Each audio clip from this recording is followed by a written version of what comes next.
ভারতের অবনতি তখন থেকেই আরম্ভ হয়েছে, যখন থেকে ভারতবাসীর কাছে অমৃত ভগবান অসীম হয়ে উঠেছে। ঋষি বাদ দিয়ে ঋষিবাদের উপাসনা আরম্ভ হয়েছে।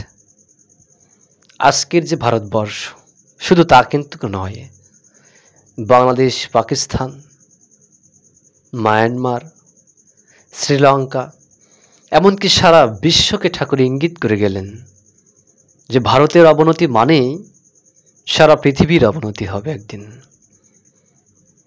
যেদিন থেকে ভারতবাসী ঋষি বাদ দিয়ে ঋষিবাদের উপাসনা আরম্ভ করে দিয়েছে, জীবনের লক্ষ্য পরম সদ্গুরুকে পাওয়া, ওই তারই জন্য বারে বারে ধরায় আসা যাওয়া।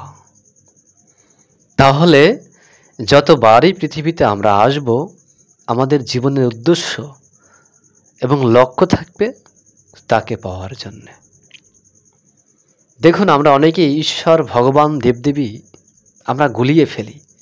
ঈশ্বর হচ্ছেন এক এবং অদ্বিতীয়, তিনি নিরাকার ব্রহ্ম।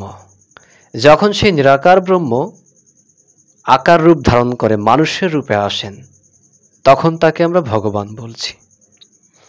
এবং দেবদেবী, আমরা অনেকেই দেবদেবীকেও ভগবান ভেবে বসে থাকি। এটা কিন্তু একেবারেই আমাদের বোকামো ছাড়া আর কিছু নয়। তাই ঠাকুর বললেন যে ঋষি বাদ দিয়ে ঋষিবাদের উপাসনা আরম্ভ হয়েছে। আজকের বর্তমান ভারতবর্ষের যে অবনতি, সেটা কি? আমরা কিন্তু ঋষি বাদ দিয়ে, অর্থাৎ ভগবানকে বাদ দিয়ে, বিশেষ করে দেবদেবীর পূজা অর্চনায় আমরা ব্যস্ত হয়ে পড়েছি।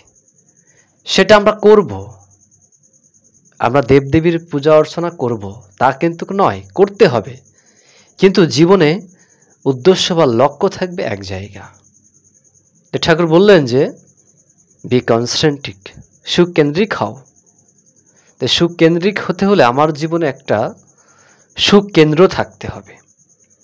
আমরা যখন কম্পাস দিয়ে বৃত্ত আঁকাই, তো দেখবেন কম্পাসের একটা নির্দিষ্ট যে জায়গা, একটা কেন্দ্রে যদি না রেখে যদি ওই কম্পাসটা ঘোরাই, তাহলে কিন্তু এলোমেলো হয়ে যায়, বাঁকা হয়ে যায়। তাই জীবনের উদ্দেশ্য থাকবে ঈশ্বরকে ভজনা করা, ঈশ্বরকে আরাধনা করা। তার মানে কি দেবদেবীকে আমরা কি আরাধনা করব না? তা কিন্তু নয়। বিষয়টা হচ্ছে আমার জীবনের যে বস বা নেতা, লিডার, এগুলো আমার জীবনে একজন থাকবে। আমরা বহু দেবদেবীর ভজনা করতে গিয়ে বর্তমানে ভগবানকেই ভুলতে বসেছি। এটা বাস্তবতা। দেখবেন অনেকেই অনেক জায়গায় আমরা মানত করি, একটা গাছের জায়গায়, একটা পুকুরে, একটা নদীতে, মানে বিভিন্ন আমরা এই যে তথাকথিত কুসংস্কারের ভিতরে আমরা আবদ্ধ। কিন্তু স্বয়ং ভগবান যে যুগে যুগে, তিনি যে কখনো রামচন্দ্র হয়েছেন, কখনো শ্রীকৃষ্ণ হয়েছেন, কখনো বুদ্ধ, যিশু, মোহাম্মদ, শ্রী চৈতন্য, রামকৃষ্ণ ঠাকুর, সর্বশেষ শ্রী ঠাকুর অনুকূলচরণ রূপে আমাদের মাঝে যে আসেন, সেটা আমরা ভুলে যাই। প্রকৃত ভগবানকে আমরা ভুলে গিয়েছি। আমরা দেখবেন যে ভগবানের আসনে যারা দীক্ষা দেয়, তাদের ছবি, তাদের বিগ্রহ আমরা বসাই। এটা কিন্তু একেবারেই উচিত নয়। আপনার জীবনে, আমার জীবনে গুরু থাকবে একজন, সেই গুরুমূর্তি। ঠাকুর বললেন যে মনে নাম করছো, ওই নামের পাশাপাশি নামকেও স্মরণ রেখো। তার মানে ঠাকুর কি বুঝালেন? নামই তো অভেদ, সেটা ঠিক আছে। শুধু নাম করলে 50% ফল হয়। ওই নামের সঙ্গে সঙ্গে যদি নামীকে স্মরণ করা যায়, তাহলে 100% কাজ হয়, শতভাগ কাজ হয়। আমার মেয়ের নাম অঙ্কিতা দেবনাথ। যখন তাকে আমি ডাকছি, এই অঙ্কিতা দেবনাথ নামে সারা পৃথিবীতে হাজার হাজার হয়তো নাম আছে, কিন্তু যখন আমি আমার মেয়েকে ডাকছি, তখন তো ওর যে প্রতিচ্ছবি, সেটা কিন্তু আমার মাথার ভিতরে আসছে, আমার চিন্তায় আসছে। ওই ছবিটাকে সে দেখতে কেমন, সেটা অনুভব করেই কিন্তু আমি তাকে ডাকছি। তদ্রূপ ভগবানকে ডাকার জন্যে, ভগবানকে প্রপার সাধন ভজনের জন্যে সেই গুরুমূর্তি ধ্যান করতে হয়। তাই ঠাকুর বললেন শুধু নাম নয়, নামীকেও স্মরণ রেখো। আমরা কি সেটা করি? যদি না করে থাকি তাহলে করার চেষ্টা করব। যে ঋষি বাদ দিয়ে আমরা ঋষিবাদের উপাসনায় বেশি ব্যস্ত হয়েছি। বর্তমান যিনি পুরুষোত্তম, তিনি তো বারবার আসছেন। আপনি যদি ভগবান শ্রীকৃষ্ণকে ভজনা করেন, আপনি ভগবান শ্রীকৃষ্ণকে সঠিকভাবে ভজনা করেন, আপনি গৌরাঙ্গ মহাপ্রভুকে যদি সঠিকভাবে আপনার ধ্যানে রাখতে চান, তাকে আপনি রাখেন, কিন্তু তাকে যে কোনো একজনকে রাখতে হবে। তিনি যদিও একজন, কিন্তু ভিন্ন ভিন্ন রূপে তিনি আসেন। যদি রূপ ধারণ করে না আসতেন তাহলে এই নাম ধ্যান সঠিকভাবে আমাদের হতো না। তিনি দেখতে কেমন, কিভাবে চলে, কিভাবে ওঠেন, কিভাবে বসেন, তার যে প্রাত্যহিক জীবন সেটা কিভাবে আমরা উপলব্ধি করতে পারতাম, এই লীলা আস্বাদন আমরা কিভাবে করতাম। তিনি যদি আমাদের মতো মানুষ রূপে না আসতেন তাহলে এই ফিল, এই অনুভব শক্তিটা কি আমাদের হতো? ঈশ্বর নিরাকার ব্রহ্ম, শুধু ঈশ্বরকে আমরা ধ্যান করছি, আসলে সেই ঈশ্বর যে মূর্তি, একটা রূপকে তো আমাকে ধ্যান করতে হবে। সেই রূপকে যাতে ধ্যান করতে আমরা পারি, সেজন্যই এই ভগবান, এই ঈশ্বর হচ্ছেন ভগবান রূপে মানুষের রূপ ধারণ করে আসেন। নির্দিষ্ট একটা রূপ যেন আমরা পাই। তাই পঞ্চনন্দাকে ঠাকুর বললেন, পঞ্চনন্দা ঠাকুরকে জিজ্ঞাসা করলেন যে ঠাকুর, মৃত্যুর পরে, অর্থাৎ ওই জীবনে কি দেখতে পাবো, মৃত্যুর পরে কি দেখা যায়?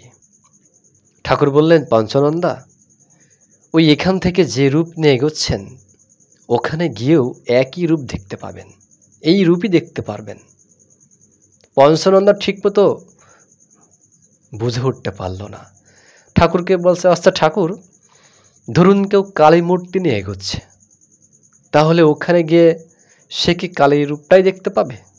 ঠাকুর বললেন, ওই এখান থেকে যে রূপ নিয়ে এগোচ্ছেন ওখানে গিয়েও সেই একই রূপ দেখতে পারবেন। ঠাকুর ইশারা ইঙ্গিতে কি বোঝালেন? যে পঞ্চনন্দা, এই যে ঠাকুর অনুকূলচন্দ্র রূপে যে ভগবান আপনাদের মাঝে এসেছেন, এই যাকে আপনারা ধ্যান করছেন, এই রূপটাই ওখানে যে দেখতে পারবেন। তাহলে কি বোঝাচ্ছে? এই যে রূপটা, এই রূপটা কিন্তু ভেরি ইম্পর্টেন্ট। তাই সেই ঋষি বাদ দিয়ে আমরা ঋষিবাদের উপাসনায় বেশি ব্যস্ত। এখন বিষয় হচ্ছে, আমরা যদি একটা দেশের প্রধানমন্ত্রীর কাছে যেতে চাই তাহলে আমরা কি করব?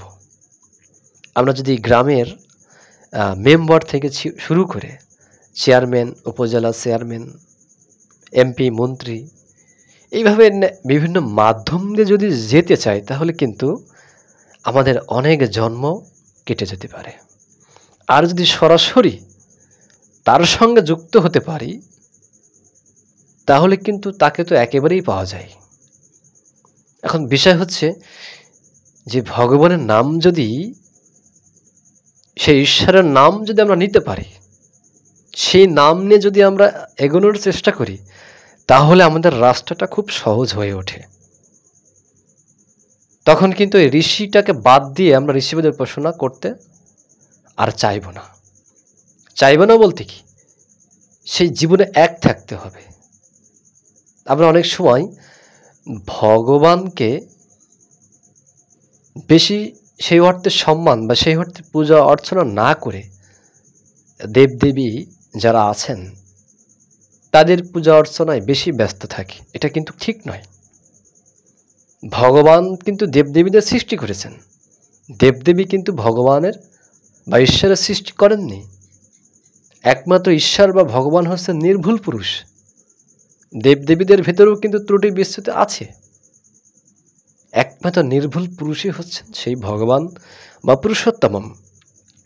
এটা কিন্তু আমার আপনার মাথায় রাখতে হবে। একেবারে ভগবানের যদি শরণাপন্ন হতে পারি তাহলেই সবচাইতে বেশি কাজ হয়। তখনই কিন্তু ভারতবর্ষের উন্নতি হবে। এবং ভারতবর্ষের যখন উন্নতি হবে তখন সারা বিশ্বের উন্নতি হবে। কারণ কি? বাংলা জাগলে ভারত জাগবে, আর ভারত জাগলে জগৎ জাগবে।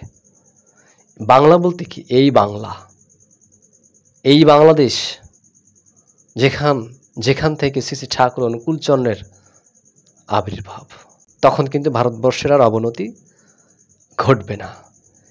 তাই ভারতবর্ষের অবনতি তখন থেকে আরম্ভ হয়েছে যখন থেকে ভারতবাসীর কাছে অমৃত ভগবান অসীম হয়ে উঠেছে।